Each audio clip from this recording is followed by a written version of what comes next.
শুভরাত্রি লিসেনার্স, আমি আদনান রহমান আকাশ আপনাদের সাথে আছি। অল্প চেনা গল্প চ্যানেলে আপনাদের স্বাগতম। যারা যারা এখনো চ্যানেলটি সাবস্ক্রাইব করেননি তারা এখনই সাবস্ক্রাইব করুন। এখন থেকে প্রতি বৃহস্পতিবার আপনাদের মাঝে ভৌতিক গল্প নিয়ে আসার চেষ্টা করব। কেউ যদি তাদের জীবনে ঘটে যাওয়া ভৌতিক গল্প আমাদের সাথে শেয়ার করতে চান, দর্শকদের সাথে শেয়ার করতে চান, তারা নিচে দেওয়া ইমেলের মাধ্যমে আপনাদের অডিও অথবা টেক্সটের মাধ্যমে আপনাদের জীবনে ঘটে যাওয়া ভৌতিক গল্প আমাদের পাঠাতে পারেন। চলুন আজকের গল্পটা শুরু করা যাক।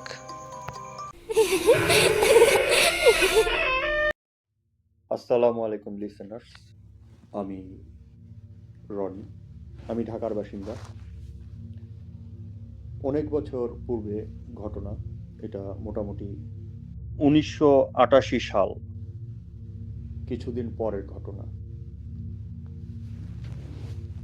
আমার নিজ বাড়ি নগরিয়া বাড়ি, দক্ষিণ খান এলাকায় আমরা বসবাস করি।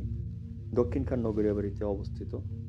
তো অনেক বছর আগে এই ঘটনাটা ঘটে আমাদের এলাকায়। তো আমাদের এলাকার বড় ভাই শিমুল ভাই এবং বাদল ভাইয়ের ছোট ভাই কাজল ভাইয়ের মর্মান্তিক মৃত্যুর ঘটনা আপনাদের সাথে তুলে ধরব। কি একটা ভয়ানক বিষয়। তো 1988 পরে আপনার বন্যা যখন কমে যায়, তো কাজল ভাই মাঝে মাঝেই দেখতাম উনি নগিরাবাড়ির পোল পার, সেটা হচ্ছে গোলতারদের বাসার একটা পুকুর ছিল। পুকুরের পাশে একটা বিশাল জাম গাছ ছিল, সেটা অনেক পুরাতন, অনেক বছর পুরাতন। তো ওই গাছের নিচে বসে, পুকুরে বসে বসে কাজল ভাই একটু মাছ শিকার করতে খুব ভালোবাসতো। কাজল ভাই মাঝে মাঝে, আমরা যখন দক্ষিণখান প্রাইমারি স্কুলে পড়তাম, তখন তো কিন্ডার গার্ডেন স্কুল ছিল না, দক্ষিণখান প্রাইমারি স্কুল পড়তাম। তো আমাদের মাটির রাস্তা মাটির রাস্তা দিয়ে প্রতিদিন আমরা স্কুলে যেতাম, হেঁটে যেতাম। আমার ভাই বোন ওই প্রাইমারি স্কুলে মোটামুটি 4-5 জন পড়াশোনা করতো। তো ওনারা পাশ করে, ক্লাস পঞ্চম শ্রেণী পাশ করে ওনারা বের হয়ে উত্তরখান হাই স্কুলে চলে গেছে। আমি এখন একা, প্রতিদিন আমাকে একা স্কুলে যেতে হয় ওই রাস্তা দিয়ে। গোলতারদের যে পুকুর পার, তো পুকুরের পাড়টা হচ্ছে একদম রাস্তার সাথেই জাম গাছটা। তো ওখান দিয়ে আমাকে যেতে হতো স্কুলে প্রতিদিন। আর স্কুল অ্যাবসেন্ট করা নিয়ম ছিল না। আমাদের এক স্যার ছিল, সে স্যারের নাম হচ্ছে লতিফ স্যার। সে অনেক খুব কড়া ছিল। যদি কেউ স্কুল কামাই করতো তাদের পানিশমেন্ট দেওয়া হতো। যাই হোক, গল্পে চলে যাই। গল্পটা হচ্ছে আসলে সত্যিকারই ঘটনা আমার জীবনে। কাজল ভাই মাঝে মাঝে মাছ ধরতো, মাছ ধরার সময়। তো আমরা দেখতাম, জিজ্ঞেস করতাম কাজল ভাই কতটুকু মাছ পাইছেন। তো আমাদের ভাষায় ওটাকে বলা হয় ডোলা। ডোলার মধ্যে অনেক টাইপের মাছ থাকতো। তো আমরা প্রতিদিনই মাছ দেখতাম। তো এক সময় একদিন হঠাৎ শুনতে পাই যে কাজল ভাইকে পাওয়া যাচ্ছে না। তো ওনার একটা তাল গাছের ডুঙ্গি নৌকা ছিল, ওই নৌকা দিয়ে উনি মাঝে মাঝে আহ, পানির উপর দিয়ে, পুকুরের যে পানির উপর দিয়ে উনি মাঝে মাঝে পুকুরের মাঝখানে যে মাছ শিকার করত। তো একদিন সকালে এই অবস্থা, ঘটনাস্থলে আমরা সবাই যাই, শুনতে পাই ওনার নাকি মৃত্যু হয়। পুকুরের মাঝখানে কে নাকি ওনার মাথা নিচে দিয়ে পা উপরে রেখে গেড়ে রেখেছে। তো আমরা সবাই যাই। আমি ক্লাস 2-তে পড়ি।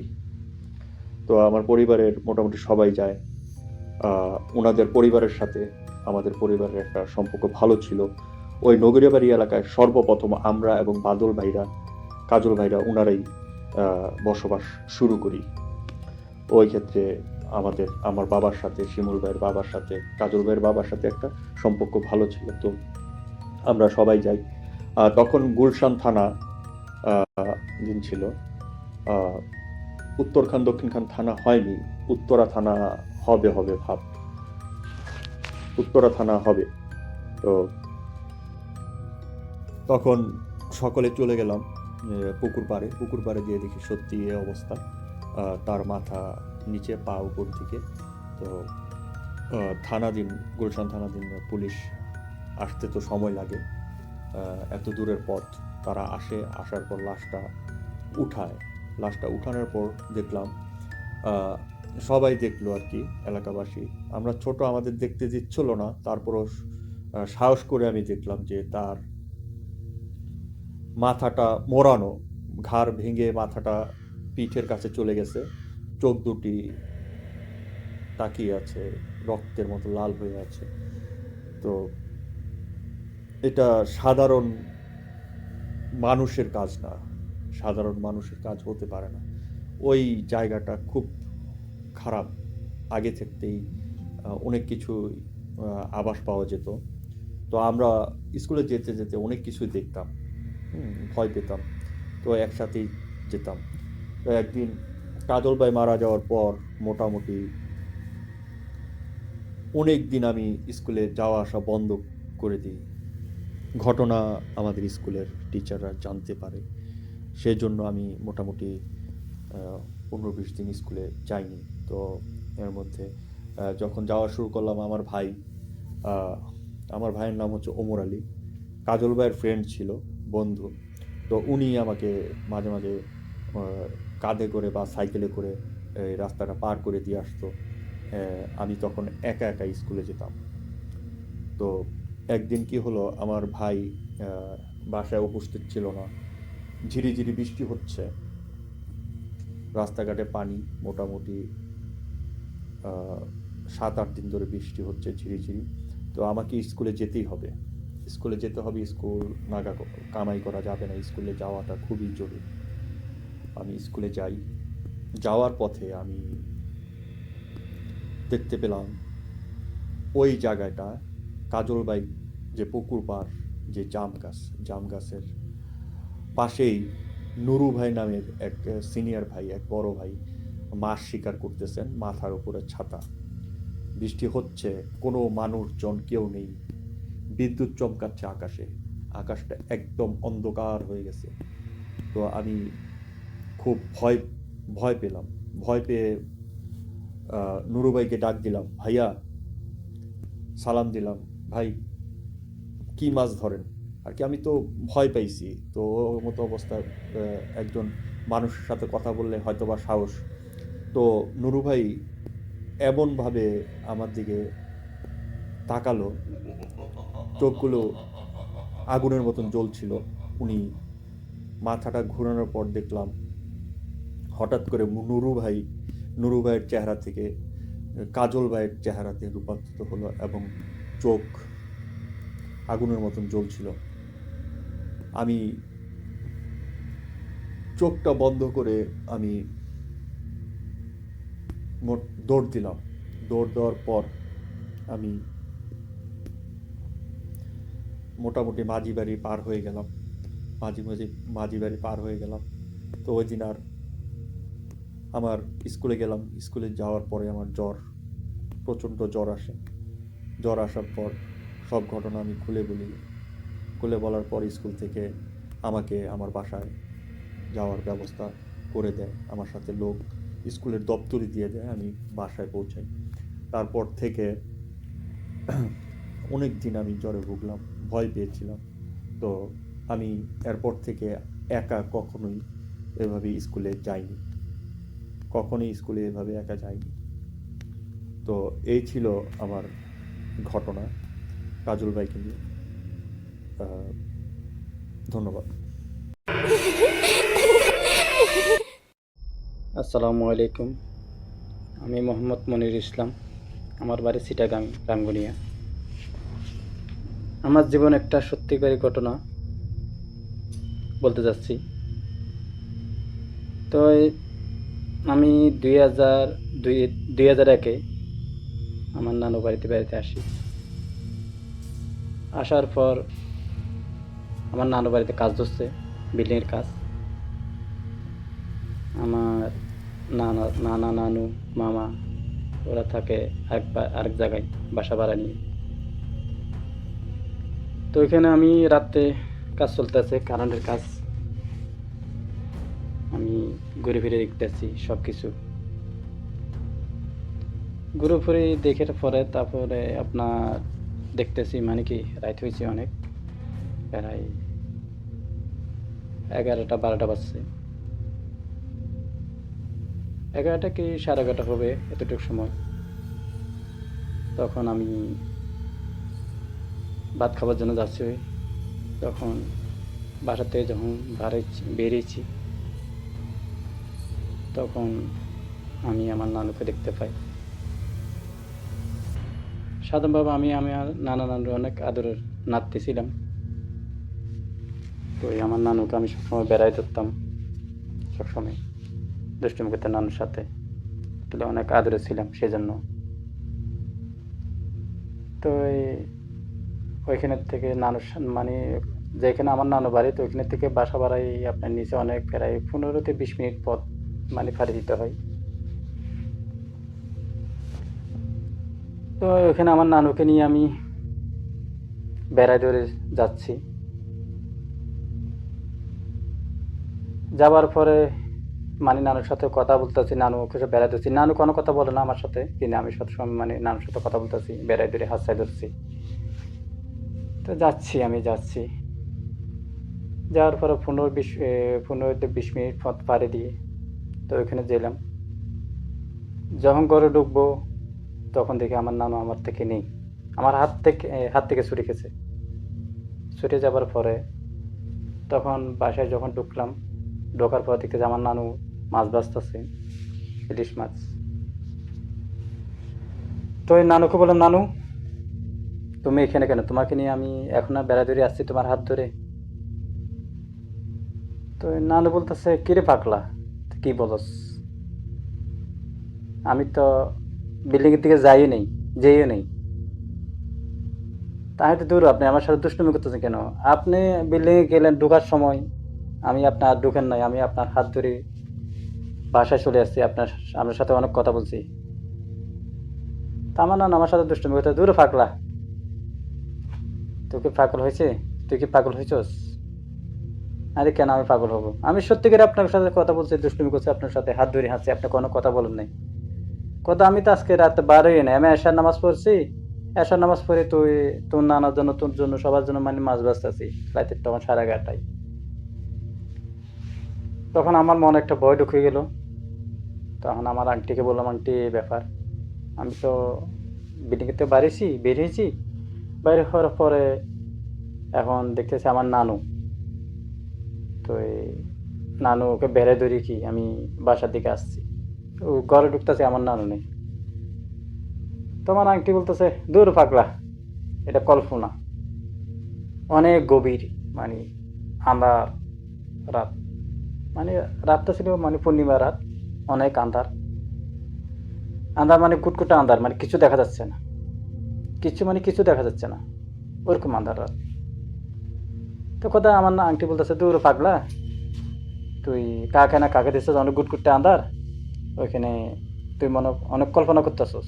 আরে না আন্টি, আমি কল্পনা করতেছি না, আমি বাস্তবে বলতেছি, আমি কল্পনা না বাস্তবে। তো কল্পনা না বাস্তবে, তো আমার আন্টি বলতেছে, দূর পাগলা। তখন খাওয়া দাওয়া করলাম, আমার কথা কেউ বিশ্বাস যাইতেছে না। তো খাওয়া দাওয়া করলাম, খাওয়া দাওয়া করার পরে তখন আমি ঘুমাচ্ছি। ঘুমানোর মধ্যে আমাকে সবকিছু মানে আমার ভয় দেখাইতেছে, কিছু শয়তানের চেহারা ধরছে, কিছু ভূতের চেহারা ধরছে, অনেকজন অনেক মানে চেহারা ধরে মানে জ্ঞানী আসতে সবাই আমাকে ভয় দেখাইতেছে, সাপ দেখতেছি, কুকুর দেখতেছি, অনেক কিছু দেখতেছি। তখন আমার গায়ে উঠছে অনেক জ্বর ভয়ে। তো এই ডাক্তার আনছে সকালে, ডাক্তার ট্রিটমেন্ট করলো। ডাক্তার ট্রিটমেন্ট করার পরে আমার জ্বর ভালো হচ্ছে না। তখন কবিরাজ আনছে, কবিরাজ এনে ট্রিটমেন্ট করাইছে। তখন সবাই বিশ্বাস যাচ্ছে মানে কি আমাকে মানে কি কোনো একটা ভূতে মানে কোনো একটা কিসে আকর্ষণ করছে। তো মানুষের জীবনে মানে এমন ঘটনা হয়, এটা আমার জীবনে বাস্তব ঘটনা। তো আসলে জিন ভূত অবশ্য আছে দেখার মতো, বা কল্পনা না কিন্তু বাস্তবে আছে। আমার জীবনে আমি সত্য ঘটনা, এটা আমার জীবনে করছে। তো কার জীবনে কি করছে আমি জানি না। তো অনেক অনেক জ্বর হলো, অনেক অনেক দিন কষ্ট করলাম এটা নিয়ে। নানু বাড়িতে ছিলাম, তখন আমি আমার বাড়িতে চলে যাই। চলে যাওয়ার পরে সব কিছু ট্রিটমেন্ট করার পরে অনেকদিন কষ্ট করছি, সব কিছু ট্রিটমেন্ট করার পরে তারপর আমি সুস্থ তো হয়েছি। তো যাক, আমার গল্পটা এখানে শেষ। আসসালামু আলাইকুম রহমতুল্লাহ বারাকাতুহু।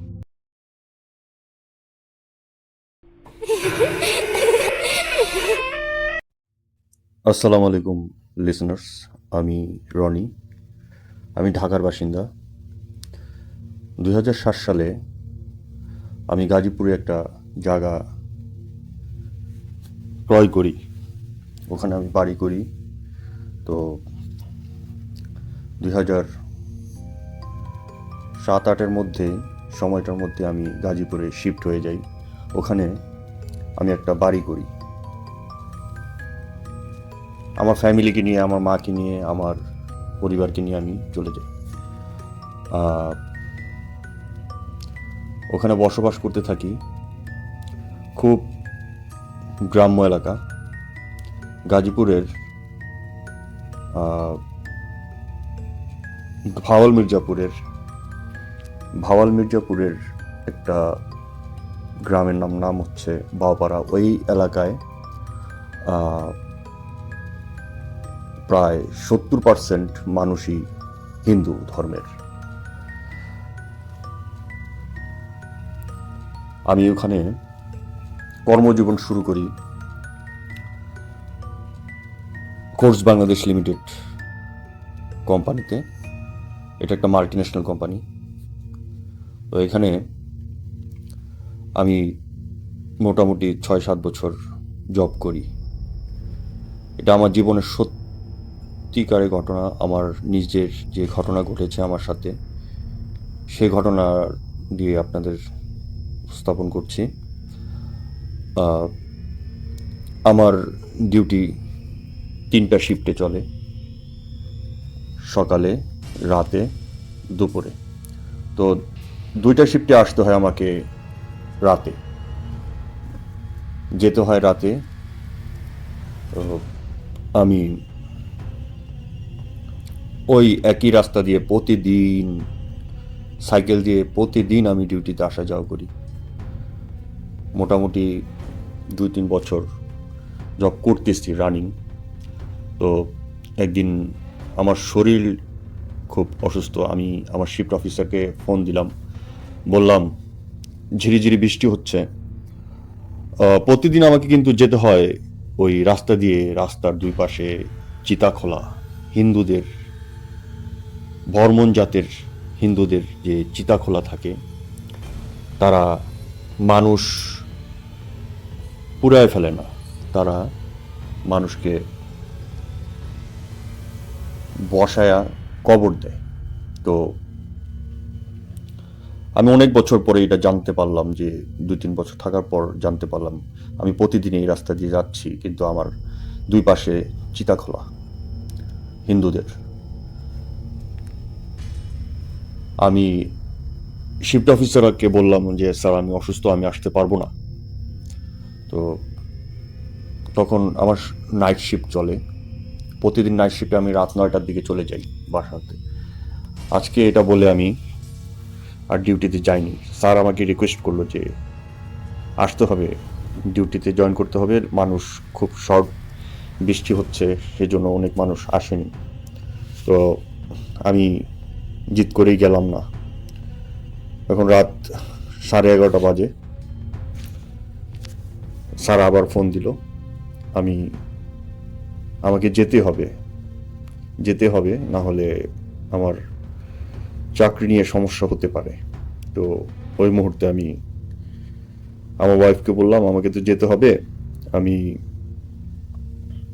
ঝিরিঝিরি বৃষ্টিতেই রেইনকোট পরে আমি সাইকেল নিয়ে রওনা হয়ে গেলাম। তখন রাত 12টা বাজে। 12টা বাজে। তো একটা ঘটনা এর মাঝে, যে আমি প্রতিদিন ওই চিতাখোলার রাস্তা দিয়ে যাচ্ছি আসতেছি, একটা ঘটনা হচ্ছে, একটা চিতাখোলার ভিতরে, অনেক ভিতরে গভীর জঙ্গলে, ওখানে গজারি বন, গভীর জঙ্গলে একটা মাটির ছোট্ট একটা বাড়ি, ওখানে প্রতিদিন রাতে একটা আলো জ্বলে, দ্বীপ, হিন্দুরা একটা প্রদীপ জ্বালায়, ওই প্রদীপের আলো প্রতিদিন আমি দেখতে পাই আসা যাওয়ার সময়। তো ওই দিন সেম ঘটনা। তো আমি যাচ্ছি ডিউটিতে, তো আমার মনের মধ্যে কেন জানি এত রাত করে কখনো আমি ডিউটিতে যাইনি, আমার কোনো মানুষ নেই ওখানে। সচরাচর রাত 9টা-10টার মধ্যে কোনো মানুষ, কোনো জনগণ কেউ থাকে না, এবং গ্রাম্য অঞ্চল, কোনো আলো থাকে না। আমি যাচ্ছি সাইকেল চালিয়ে, ঝিরিঝিরি বৃষ্টি হচ্ছে, হঠাৎ করে ওই জায়গাটা যেখানে প্রদীপ জ্বলে ওই রাস্তা দিয়ে যাচ্ছি, চিতাকলার মাঝখান দিয়ে, হঠাৎ করে আমার পার মধ্যে কে জানি চাপ দিয়ে ধরলো।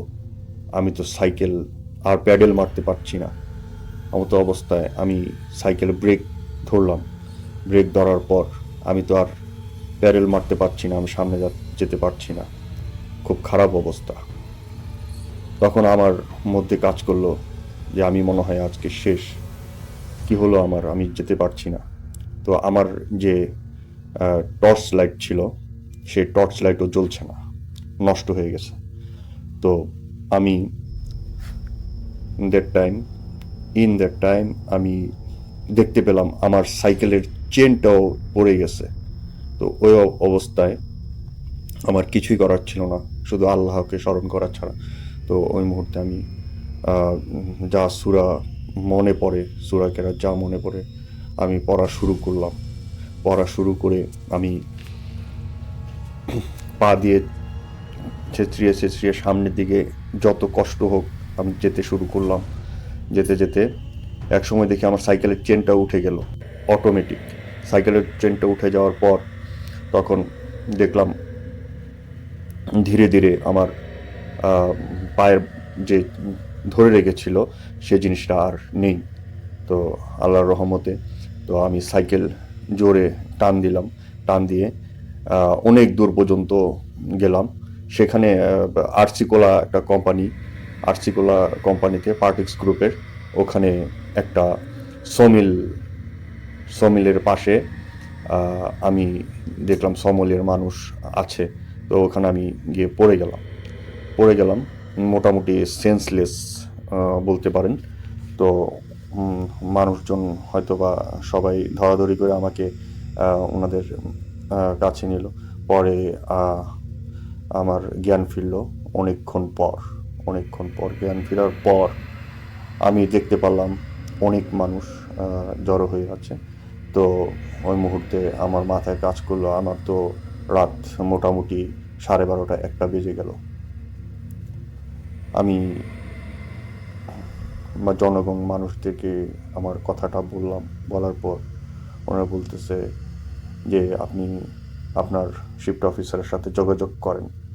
তো আমি অফিসারের সাথে যোগাযোগ করি। উনি বলল এগুলো কোনো ব্যাপার না, আপনি অফিসে চলে আসেন, মেডিকেল রুম আছে, আমরা দেখি কোনো ব্যবস্থা করা যায় কি না। তো আমাকে কিছু দূর অবধি যেতে হলো। আমি অফিসে পৌঁছাই।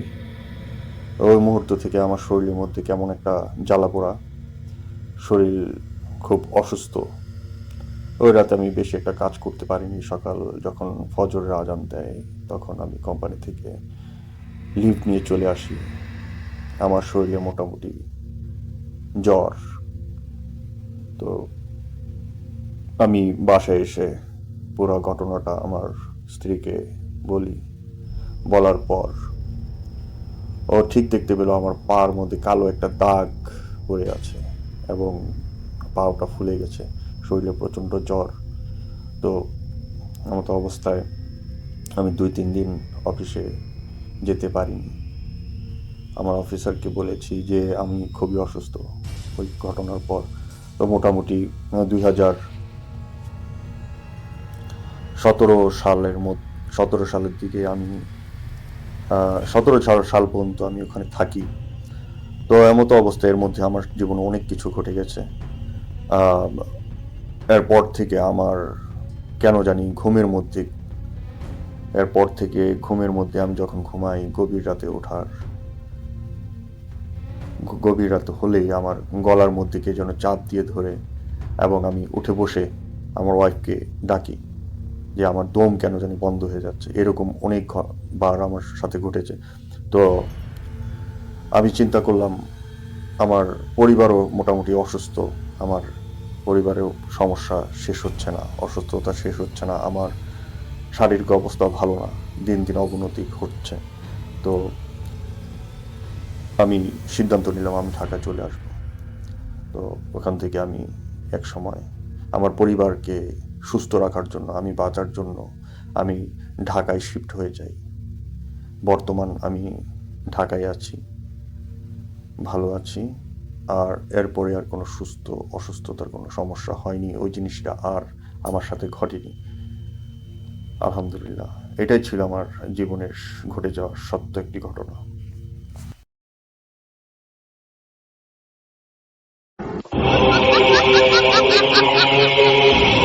আজকের গল্প পরেশ ভট্টাচার্যর লেখা বন্ধু।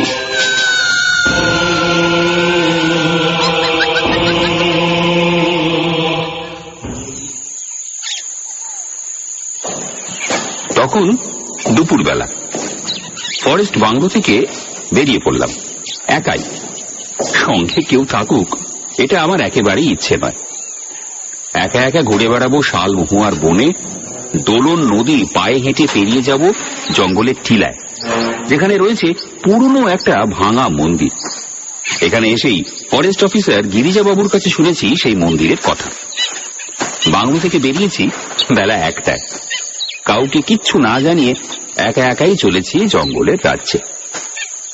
যদিও এখন দুপুর, কিন্তু জঙ্গলের অন্দরমহলে কেমন যেন অন্ধকার জড়ানো, ঘন ছায়ার অন্ধকার। বন এখানে এত ঘন যে সূর্যের আলো ঠিকঠাক পৌঁছতে পারে না। তবে রোদ্দুরের একটা সরু রেখা মাঝে মাঝে এসে পৌঁছচ্ছে। যাচ্ছি জঙ্গলের গভীরে। শাল মহুয়া পিয়াশাল ছাড়া আরো কত রকমের লতাগুল্ম ঝোপঝাড়।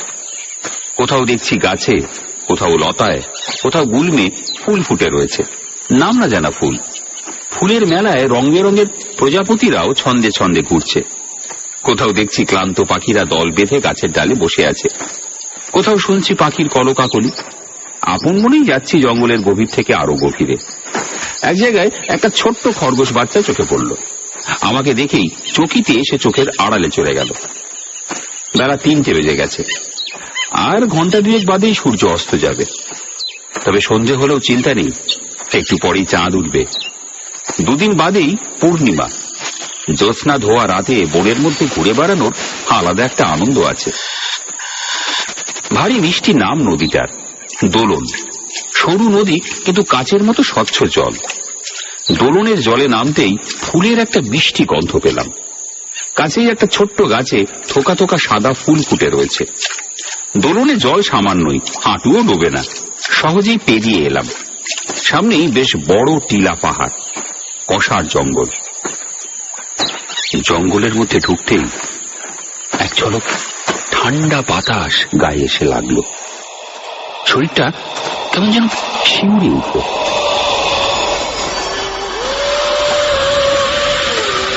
হঠাৎ এক ঝলক এই ঠান্ডা বাতাস কোত্থেকে এলো?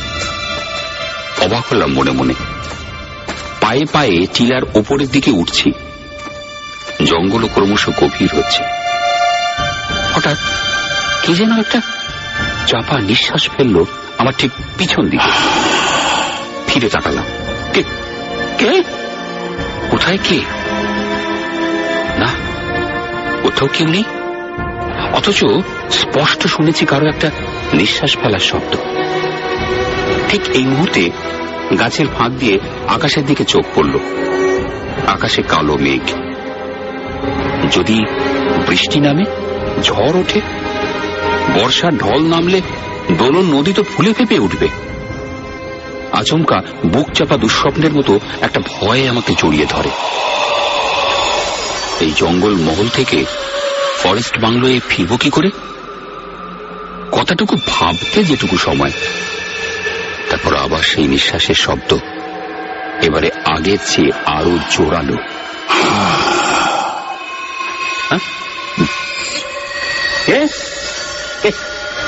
এখানে না, কারণ কোনো সারা শব্দ নেই, কিছুই চোখে পড়ল না। পা বাড়াতেই আবার সেই ঠান্ডা বাতাসের স্পর্শ, আমার সারা শরীর শিউরে উঠল। এদিকে সারা আকাশ ঢেকে গেছে ঘন কালো মেঘে, থমথম করছে সারা জঙ্গল। এতটুকু হাওয়া নেই, গাছের পাতা পর্যন্ত নড়ছে না, একটা গুমোট ভাব। মনে মনে ভাবছি, যদি ঝড় বৃষ্টি হয় আশ্রয় নেব কোথায়? খসখস শব্দ কানে এলো, গা ছমছম করে উঠল। ভয়ে ভয়ে তাকিয়ে দেখি একটা মিশমিশে কালো রঙের বন বিড়াল। আধা অন্ধকারে বেড়ালটার চোখ দুটো জ্বলছে।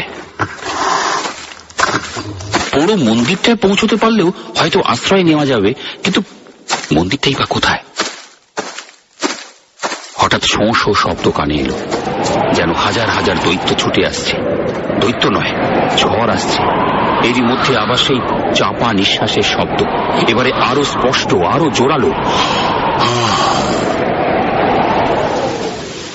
এদিকে গোটা জঙ্গল আলোড়িত করে ছুটে এলো ঝড়, দুরন্ত ঝড়। সেই সঙ্গে আকাশ ভেঙে নামলো বৃষ্টি। ধারা বর্ষণের মধ্যে মেঘ ডাকছে, বিদ্যুৎ চমকাচ্ছে। ঝড়, বৃষ্টি, মেঘ গর্জন আর বিদ্যুতের ঝলকানি। জঙ্গলে চলছে প্রলয়ের তাণ্ডব। আমি দিশেহারা, বুঝতে পারছি না কি করব। যদি মন্দিরটা দেখতে পেতাম, আর কিছু না হোক হয়তো এভাবে বৃষ্টিতে ভিজতে হতো না। হঠাৎ প্রচন্ড শব্দে বাজ পড়ল, ঝলসে উঠল চারদিকে পরিবেশ। আর এই মুহূর্তে ঘন বিদ্যুতের আলোয় চোখের সামনে ভেসে উঠল একজন মানুষের মূর্তি। তারপরই শুনতে পেলাম তার স্পষ্ট কণ্ঠস্বর, ভয় নেই, আসুন। বিদ্যুতের আলোয় সেই ছায়া মূর্তিটা এবার স্পষ্ট হলো। মনকে বোঝাতে চাইলাম, নিশ্চয়ই আমারই মতো কেউ হয় কাছাকাছি কোথাও থাকে, কিংবা জঙ্গলে আমারই মতো বেড়াতে এসেছে। কি হলো? আসুন। আবার সেই কণ্ঠস্বর আমাকে লক্ষ্য করেই বলছে। বিদ্যুতের আলোয় মাঝে মাঝে স্পষ্ট হয়ে উঠছে মানুষটা। আবার যে মুহূর্তে অন্ধকার ঘিরে ধরছে, তখন তার সাদা পোশাক দেখতে পাচ্ছে। দেখলাম মানুষটা বেশ স্বচ্ছন্দ ভঙ্গিতে আমার আগে আগে হাঁটছে। বড় টিলার উপরে উঠে এসেছে। বিদ্যুতের আলোয় চোখের সামনে এবার দেখতে পেলাম পুরনো একটা ভাঙা মন্দির। লোকটা মন্দিরের দরজার কাছে দাঁড়ালো। সাবধানে আসবেন, সেইটা ভাঙা। আলো নেই? এই প্রথম কথা ফুটলো আমার মুখে। সংক্ষিপ্ত উত্তর এলো, না। তারপরেই মানুষটা মন্দিরের মধ্যে হঠাৎ করেই অদৃশ্য হয়ে গেল। আমি ভয়ার্থ কণ্ঠে জিজ্ঞাসা করলাম, এই যে আপনি গেলেন কোথায়? আপনার কাছাকাছি আছি। কথাটা শোনার সঙ্গে সঙ্গে আমার সর্বাঙ্গ যেন পাথর হয়ে গেল। সিঁড়ির মুখে এসেও কিছুতেই সামনে পা বাড়াতে পারছি না।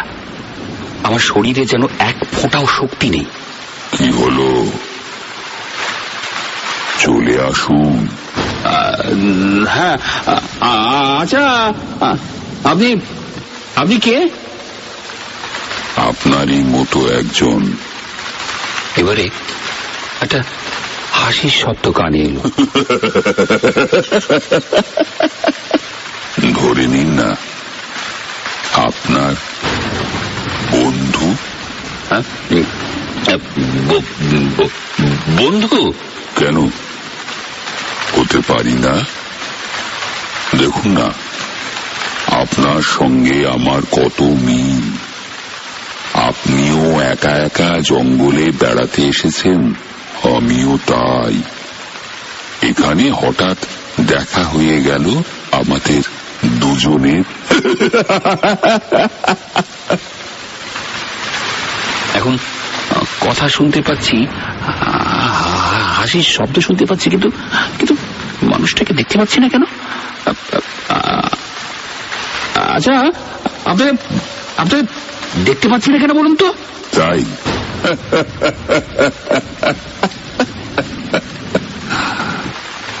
উপরে উঠে আসুন, দেখতে পাবেন। খুব ধীরে ধীরে সিঁড়ি দিয়ে উপরে উঠতে লাগলাম। তারপর মন্দিরের দরজা দিয়ে ভেতরে ঢোকার সঙ্গে সঙ্গে ভ্যাপসা একটা গন্ধ নাকে এলো। কতগুলো চামচিকে উঠতে লাগলো। বুক কেঁপে উঠল ভয়ে। ভয় পেয়েছেন? ভয় নেই, আমি আপনাকে জঙ্গলের পথ দেখিয়ে আপনার ফরেস্ট বাংলোয় পৌঁছে দেব। কি এবার দেখতে পাচ্ছেন আমাকে? মন্দিরের ভেতরটা যদিও অন্ধকার, তবু দেখতে পেলাম দেয়াল ঘেঁষে একজন মানুষ দাঁড়িয়ে আছে। কি ভাবছেন? ভাবছি আপনি কে, হঠাৎ কি করে এখানে? বলেছি তো, আমি আপনারই মতো একজন।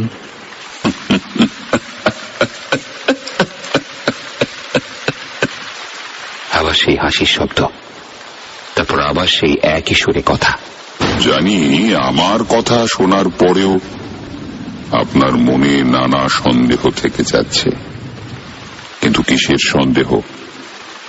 আমার তো কোনো সন্দেহ হচ্ছে না আপনাকে দেখে। জানেন, প্রায় 2 বছর হলো আমি এই পোড়ো মন্দিরে আছি। এর মধ্যে 2-4 জন মানুষের মুখ দেখিনি এমন নয়, কিন্তু মনের মতন কোনো মানুষ পাইনি। আজ আপনাকে পেয়ে মনে হচ্ছে এতদিনে সত্যি সত্যি বন্ধু পেলাম। তাই তো এত কথা বলছি আপনার সঙ্গে। একটা কথা খুব জানতে ইচ্ছে করছে, যদি কিছু মনে না করেন তাহলে বলি। হ্যাঁ, বলুন না, বলুন। আচ্ছা, আমার সম্পর্কে এই মুহূর্তে আপনি কি ভাবছেন বলুন তো? আসলে আপনার প্রশ্নটা খুবই সহজ, কিন্তু উত্তরটা সহজভাবে দিতে পারছি না। আর এই মুহূর্তে আমার মনে নানা প্রশ্ন ভিড় করে আসছে। 2 বছর ধরে এই জঙ্গলে পোড়ো মন্দিরে একজন মানুষের পক্ষে থাকা কি সম্ভব? পাগলেরও মন আছে, তারাও নির্জনে থাকতে চায় না। তাছাড়া লোকটি পাগল নয়, স্বাভাবিকভাবে কথাবার্তাও বলছে। তাহলে কি অশরীরী কেউ? কিন্তু শরীর তো আছে, দেখতে পাচ্ছি, ওই তো চোখের সামনে দাঁড়িয়ে আছে। তাছাড়া কথা বলছে, হাসছে। বৃষ্টি কমে এসেছে। লোকটা আবার কথা বলে উঠল। ভাববেন না আমি আপনাকে বাংলোয় পৌঁছে দেব, একটু অপেক্ষা করুন। কিছুক্ষণের মধ্যেই বৃষ্টি থেমে গেল। বাইরের দিকে তাকালাম, আকাশ পরিষ্কার হয়ে আসছে। ছেঁড়া ছেঁড়া মেঘ ভেসে যাচ্ছে, সারা আকাশে চাঁদের আলো ছড়িয়ে পড়ছে। হঠাৎ চোখে পড়ল কুয়াশার শরীর নিয়ে লোকটা মন্দিরের বাইরে, প্রায় হাত 10-12 তফাতে। মনের মধ্যে নতুন একটা ধাঁধা। লোকটা বাইরে এলো কখন, কোন রাস্তা দিয়ে? আসুন, অনেকটা পথ আপনাকে যেতে হবে। লোকটা কথা শেষ করেই চলতে আরম্ভ করলো। আমি ওকে অনুসরণ করতে শুরু করলাম, কিন্তু তাড়াতাড়ি পা চালিয়েও লোকটার কাছাকাছি কিছুতেই পৌঁছতে পারলাম না। যেতে যেতে আপনাকে একটা গল্প শোনাই, সত্যি গল্প। যদিও লোকটা আমার কাছাকাছি নয়, তবু তার কথাগুলো স্পষ্ট শুনতে পাচ্ছি, যেন আমার খুব কাছে থেকেই কথা বলছে। জানেন, যে মন্দিরটা দেখলেন, ওই মন্দিরের অনেক পুরনো ইতিহাস আছে। মন্দিরটা কে প্রতিষ্ঠা করেছিলেন তাই নিয়ে নানা মত।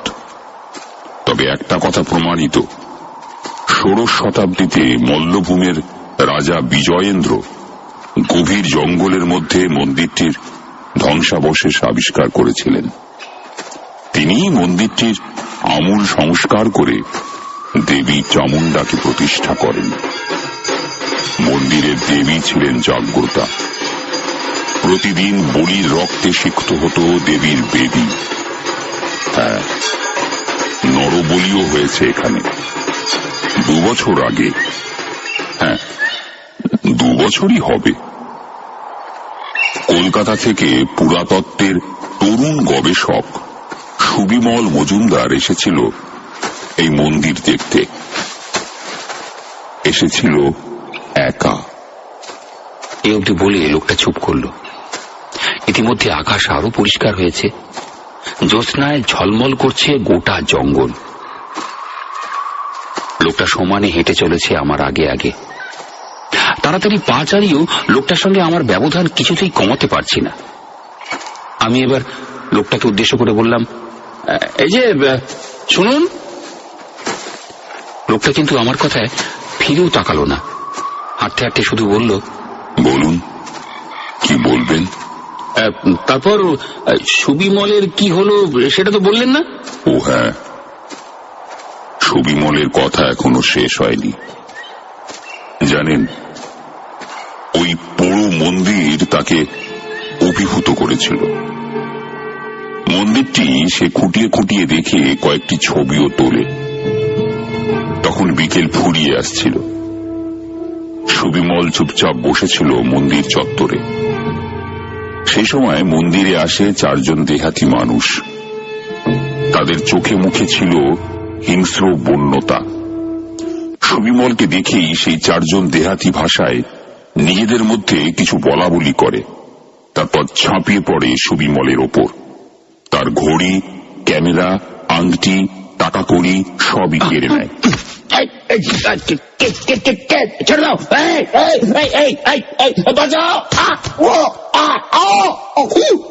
হ্যাঁ, তারপর কি হলো? এরপর দেহাতি লোকগুলো সুবিমলকে ছেড়ে চলে যাচ্ছিল। কিন্তু হঠাৎ কি হলো, তারা আবার ফিরে দাঁড়ালো। সুবিমল বুঝতে পারে তাদের মতলব। সে চেষ্টা করে পালাতে, কিন্তু পারে না। লোকগুলো ধারালো অস্ত্র দিয়ে সুবিমলকে কুপিয়ে মেরে ফেলে।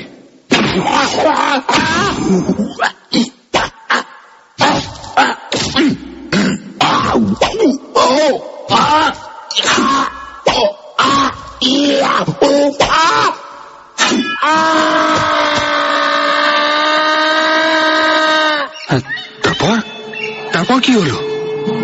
তারপর আর কি, সুবিমলের মৃতদেহ তারা ওই মন্দিরের মধ্যে যেখানে পাথরের বেদির পাথরটা সরিয়ে তারই নিচে রেখে চলে যায়।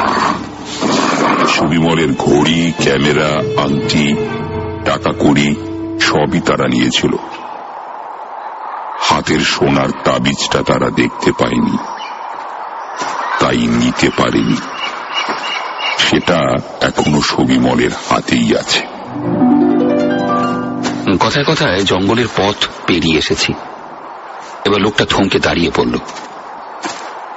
একটা অনুরোধ করব আপনাকে, রাখবেন? হ্যাঁ, বলুন। সুবিমলের বাড়ির লোকজন আজও জানে না সুবিমল কোথায়। দয়া করে তার বাড়ির ঠিকানায় জানিয়ে দেবেন। এখানে জঙ্গলমহলে পোড়ো মন্দিরে তার দেহটা পাথর চাপা রয়েছে। আচ্ছা, নিশ্চয়ই জানিয়ে দেব, নিশ্চয়ই। হঠাৎই লোকটা যেন জ্যোৎস্নার সঙ্গে মিলিয়ে গেল। এদিক ওদিক তাকালাম, কেউ কোথাও নেই। একটা বিস্ময় আমাকে তাড়া করে নিয়ে এলো ফরেস্ট বাংলোয় ফিরে দেখি আমার জন্য সবাই চিন্তিত। ওর সঙ্গে অনেক কথা হলো, কিন্তু সেই রহস্যময় ঘটনার কথা কাউকে বললাম না। রাতের খাওয়া দাওয়া চুকিয়ে নিজের ঘরে এসে শুয়ে পড়লাম আলো নিভিয়ে। কিন্তু কিছুতেই ঘুম আসছে না। শুধু ভাবছি জঙ্গলে দেখা সেই রহস্যময় মানুষটার কথা। মাথার দিকে জানলা খোলা, এক ঝলক জ্যোৎস্না খোলা জানলা দিয়ে ঘরের মেঝে আছড়ে পড়েছে। একটু তন্দ্রা ভাব এসেছিল। হঠাৎ চাপা নিঃশ্বাসের শব্দে ঘুম ভেঙে গেল। খোলা জানলার দিকে তাকিয়ে দেখি সেই রহস্যময় মূর্তি। আপনি এত রাতে? হ্যাঁ, একটা অনুরোধ করতে এসেছি বন্ধু। হ্যাঁ হ্যাঁ, বলুন। সুবিমলের বাড়ির লোক আসবে। আমার ইচ্ছে আপনিও সেই সঙ্গে আসবেন। আচ্ছা, ঠিক আছে, তাই হবে। আচ্ছা, আপনাকে কোথায় পাবো? মন্দিরের কাছাকাছি পাবেন। আমি এখন যাই। এই রাতে আপনাকে বিরক্ত করলাম বলে কিছু মনে করবেন না। এই বলে জানলার কাছ থেকে আস্তে আস্তে সরে গেল সে রহস্যময় লোকটা। দেখলাম চাঁদের আলোয় পথ চলতে চলতে জ্যোৎস্নার সঙ্গে মিলিয়ে গেল সে। তবু খোলা জানলার দিকে চেয়ে রইলাম কিছুটা সময়।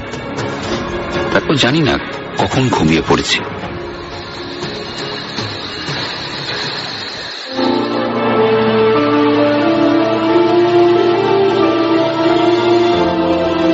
দিন সাতেক পর আমি আবার এসেছি সেই খয়ের বনির জঙ্গলে। এবার কিন্তু আমি একা নই, সঙ্গে সুবিমলের দুই দাদা এবং লোকাল পুলিশ স্টেশনের ওসি। তিনিও এসেছেন দুজন সশস্ত্র পুলিশ সঙ্গে নিয়ে। পুরো মন্দিরের মাঝখানে একটা পাথরের চাই। পাথরের চাই সরাতে কম বেগ পেতে হলো না।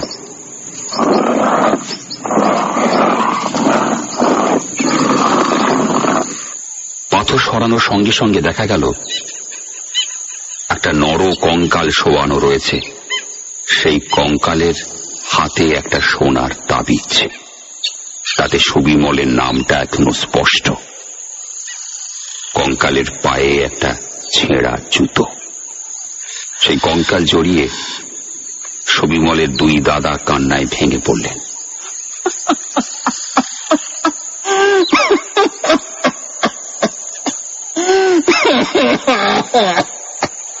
আমি সেখানে দাঁড়িয়ে থাকতে পারলাম না, চলে এলাম মন্দিরের বাইরে। একা দাঁড়িয়ে রয়েছি, আবার সেই ঠান্ডা বাতাসের ছোঁয়া, তারপর চাপা নিঃশ্বাসের শব্দ, সেই সঙ্গে চুপি স্বরে কথা। বন্ধু, আমি সুবিমল।